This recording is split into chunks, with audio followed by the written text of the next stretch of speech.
শুভেন্দু অধিকারীর এক সময়ের পিএ চন্দ্রনাথের মৃত্যু রহস্য যেমন বহুল চর্চিত, তেমনি অভিষেক বন্দ্যোপাধ্যায়ের পিএ সুমিত রায়ও আলোচনার কেন্দ্রবিন্দুতে। এতদিন তাকে নিয়ে খোঁজ খোঁজ রব উঠেছিল, কেউ তার বেঁচে থাকা নিয়ে সন্দেহ প্রকাশ করেছিলেন। সব আশা আশঙ্কা ও নিন্দুকদের বাড়া ভাতে ছাই দিয়ে হঠাৎ করে উদয় হলেন সুমিত রায়। এতদিন কোথায় ছিলেন? গা ঢাকা দিয়ে। কার নিরাপদ আশ্রয়ে ছিলেন তিনি, তা নিয়ে উঠেছে প্রশ্ন। ভাবুন একবার, ভিন দেশে নয়, এ রাজ্যেই আত্মগোপন করেছিলেন সুমিত রায়, আর পুলিশ তার টিকিটই ছুঁতে পারেনি। নেতা মন্ত্রী না হয়েও বেশ প্রভাবশালী, কি বলুন? তবে কি অভিষেক বন্দ্যোপাধ্যায়ের সুরক্ষা বলই ছিলেন সুমিত রায়? রাজনীতিতে বড় চর্চায় এখন নেতা মন্ত্রীদের পিএ অর্থাৎ পার্সোনাল অ্যাসিস্ট্যান্ট। নেতা মন্ত্রীদের হাঁড়ির খবর তাদের কাছেই থাকে আর কি, যেমনটা অভিষেক বন্দ্যোপাধ্যায়ের পিএ সুমিত রায়, যার চর্চা বঙ্গ রাজনীতিতে করেননি এমন তৃণমূল নেতা খুঁজে পাওয়া খুব কঠিন। তৃণমূলের ছোট বড় সবাই চেনেন এই সুমিত রায়কে। অভিষেক বন্দ্যোপাধ্যায়ের পরে যদি কোনো নাম থেকে থাকে, তিনি হলেন এই সুমিত রায়।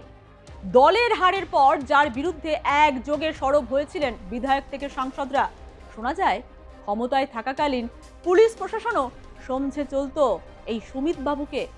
বুঝতে পারছেন, নেতা মন্ত্রী না হয়েও কত বড় কেউকেটা। হেন সুমিত রায়কে এবার বাগে পেয়েছেন তদন্তকারী অফিসাররা।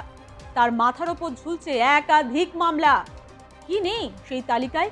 জমি দুর্নীতি থেকে চাকরি দুর্নীতি, সবেতেই নাম রয়েছে তার। সুমিতের বিরুদ্ধে জমি দুর্নীতির অভিযোগ দায়ের হয়েছিল শালবনী থানায়।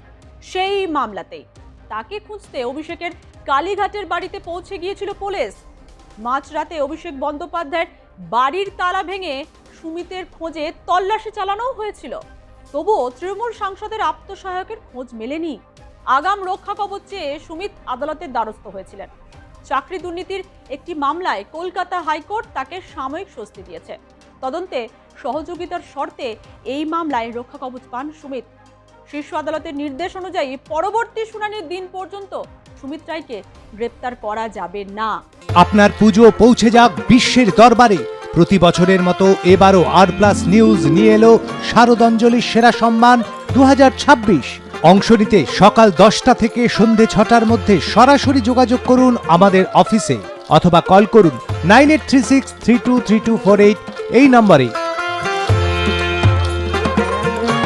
শারদাঞ্জলি শুধুমাত্র আর+ নিউজে।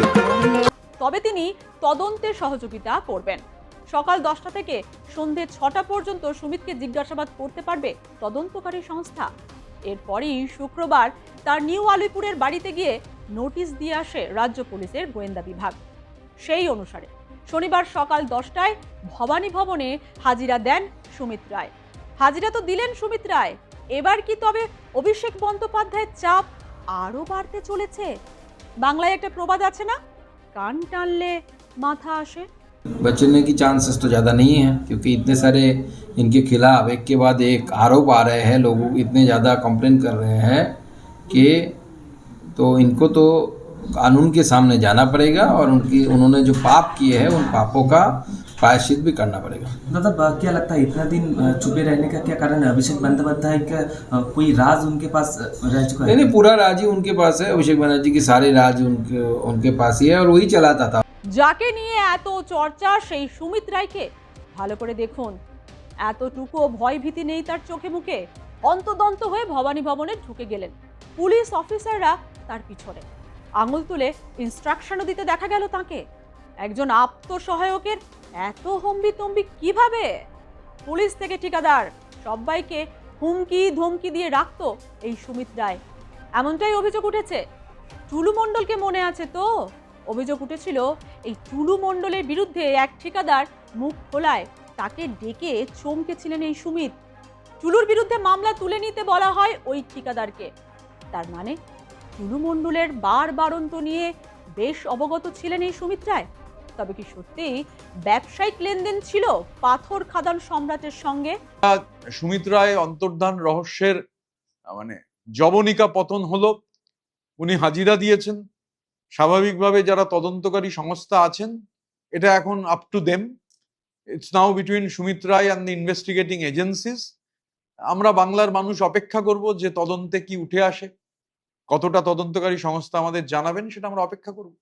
দেখুন, সুমিত রায় যেহেতু ক্যামাক স্ট্রিটের চার্টার্ড মাফিয়ার গোটা অপারেশনটা সুমিত রায়ের থ্রুতেই হতো, বা ধরুন কমিউনিকেশন, মানে এই যে লাস্ট যে আমার কাছে যে ফোনটা এসেছিল সুমিত রায়ের, মানে অতীতে সুমিত রায়ের সঙ্গে এরম ভাবে কথা বলার সাহস আমারও ছিল না। মানে লাস্ট যে ফোনটা 4 মে পরবর্তী সময়ে ফোন করে বলল যে বস ফোন করতে বলেছে। আমি তখন বলেছিলাম কোন বস? হুগো বস। তো স্বাভাবিকভাবে মানে সুমিত রায় তো কমিউনিকেটর ছিল আমার সঙ্গে, যদিও মূল কমিউনিকেশনটা বেশিটা প্রতীক জৈন গোদরেজ ওয়াটার সাইড থেকে হতো, কিন্তু বিভিন্ন নির্দেশ তো সুমিত রায়ের মাধ্যমেই আসতো। বা এগরার ওই যে ঠিকাদার, এই যে টুলু মণ্ডল যেহেতু এখন হট টপিক, এগরার ঠিকাদারের যে কথা, মানে টুলু মণ্ডলের বিরুদ্ধে সেই এগরার ঠিকাদার কেন বেশি লাফালাফি করছে, সেই ধমকটাও কিন্তু সুমিত রায়ের থ্রুতেই গেছিল। সুমিত রায় চার্টার্ড মাফিয়ার ম্যান ফ্রাইডে, সুতরাং প্রপার ইনভেস্টিগেশন মানে will lead all roads to রোমের মতো ক্যামাক স্ট্রিট পর্যন্ত সমস্ত রাস্তা নিশ্চিতভাবে পৌঁছবে। মানে সুমিত রায় অবশ্যই জ্যামিতিক নকশার একটা অত্যন্ত গুরুত্বপূর্ণ পয়েন্ট, আরো অনেক পয়েন্ট আছে, কিছু পয়েন্টের ডট কানেক্টেড। এখন সুমিত রায়ের সঙ্গে সেই ডটগুলো কানেক্ট করে আরো ওপরে কানেকশন হলে পুরো জ্যামিতিক নকশাটা বাংলার মানুষের কাছে ক্লিয়ার হয়ে যাবে। কথায় আছে যাহা রটে তার কিছুটা তো বটে। এই সুমিত রায়ের নামে সোশ্যাল মাধ্যমে ফ্যান পেজ রয়েছে। কেউ কেউ বলতেন বস, কারো কাছে ছিলেন দাদা। শোনা যায় অভিষেকের সঙ্গে একই স্কুলেও ক্লাসে পড়তেন সুমিত, যদিও অভিষেককে বরাবরই স্যার বলে ডাকতো সুমিত। অভিষেকের রাজনৈতিক কেরিয়ারে যখন থেকে শুরু, তখন থেকেই সঙ্গী এই সুমিত রায়। দক্ষিণ কলকাতার নবনালন্দা স্কুলে পড়তেন অভিষেক। সুমিতও অভিষেকের সহপাঠী ছিলেন নবনালন্দায়। অভিষেক বন্দ্যোপাধ্যায় দিল্লিতে পড়াশোনা করতে চলে গেলেও সুমিতের সঙ্গে তার যোগাযোগ থেকে গিয়েছিল। দলের অন্দরে শোনা যেত সুমিতের প্রভাব শুধু দলেই নয়, প্রশাসনেও ছিল বেশ মজবুত। তৃণমূলের নেতা কর্মীদের কথায় সুমিত কখনো নির্বাচনের রাজনীতি করেননি, কিন্তু অভিষেকের কাছে পৌঁছাতে গেলে সুমিতই ছিল প্রধান মাধ্যম। সুমিতকে টপকে অভিষেক পর্যন্ত পৌঁছানো যেত না। 2011 সালের 21শে জুলাই রাজনীতিতে এন্ট্রি হয় অভিষেক বন্দ্যোপাধ্যায়। অভিষেক হয়ে ওঠেন তৃণমূল কংগ্রেসের যুব নেতা। তখন অবশ্য সুমিত ঘনিষ্ঠ বৃত্তে ছিলেন না। সেই সময় অভিষেকের সবচেয়ে কাছাকাছি বৃত্তে থাকতেন বিনয় মিশ্র, প্রতীক দেওয়ান, রোহিত আগরওয়াল, করণ শর্মারা। পরবর্তী সময়ে কয়লা পাচার মামলায় বিনয়ের নাম জড়িয়ে যায়।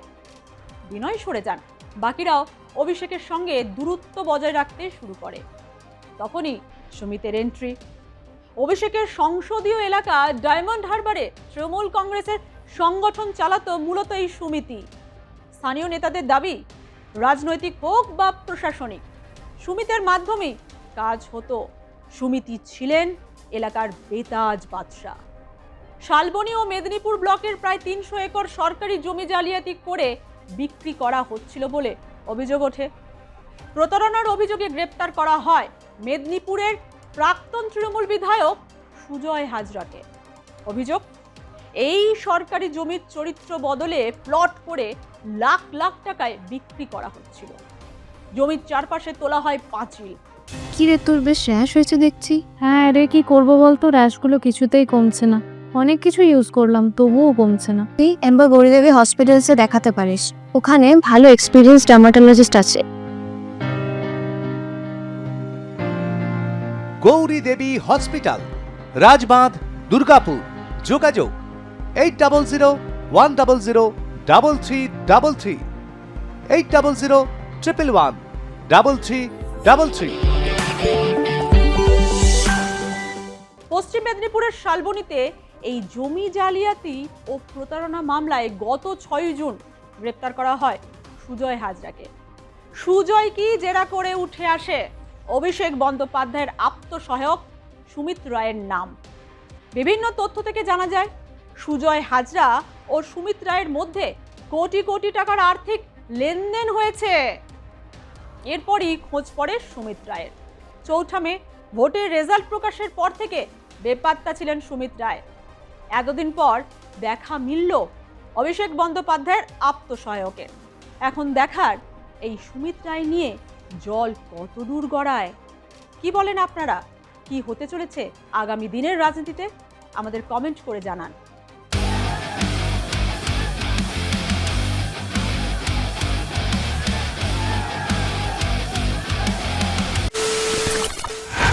খবরের নামে প্রতিদিন সন্ধে আপনার ড্রয়িং রুমে কি শুধুই চিৎকার চেঁচামেচি খেয়ে আসে? বিতর্কের নামে চলে গালাগালি আর কাদা ছোড়াছুড়ি। এবার সময় পরিবর্তনের, কারণ আমরা কান ফাটানো চিৎকারে বিশ্বাস করি না। আমরা বিশ্বাস করি খবরের সত্যতায়। আমরা কোনো পক্ষের হয়ে গলা ফাটাই না, আমরা সাধারণ মানুষের হয়ে প্রশ্ন তুলি। চিৎকার নয়, শুধু খবর হবে যেখানে বিতর্ক আছে কিন্তু কুৎসিত ঝগড়া নেই।